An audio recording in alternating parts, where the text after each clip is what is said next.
Pozdravljeni, dobrodošli na strani Psihologinja Lara. Danes bom na kratko predstavila, kako lahko s hipnoterapijo pripomoremo k lepšemu obdobju nosečnosti in k lepši porodni izkušnji. Nosečnost, porod in poporodno obdobje so eni tistih dogodkov v življenju ženske, ki so najbolj povezani s čustvi. To so pomembne življenjske prelomnice, v času katerih se prepleta mnogo pozitivnih čustev, kot so veselje, ljubezen, pozitivna pričakovanja. Pogosto pa nosečnost, tudi kadar je želena in načrtovana, spremlja mnogo strahov in stresa.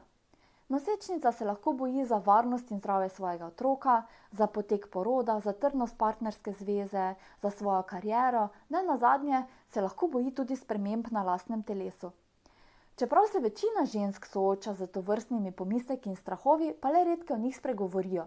To pa zato, ker se okolica nanje še vedno odzove s precejšnjim nerazumevanjem in stigmatizacijo.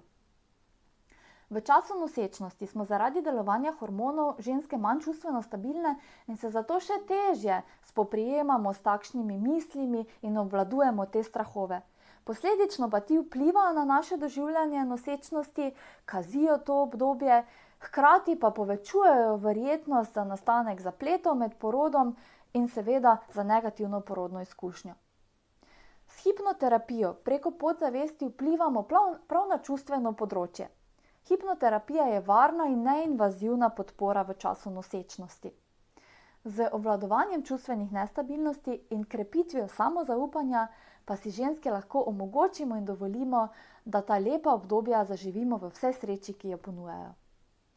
Moje ime je Lara, sem psihologinja in terapevtka medicinske hipnoze. Za več informacij vas vabim, da obiščete spletno stran www.psihologinja-lara.si. Sledite pa mi lahko tako, da zavšečkate Facebook stran Psihologinja Lara.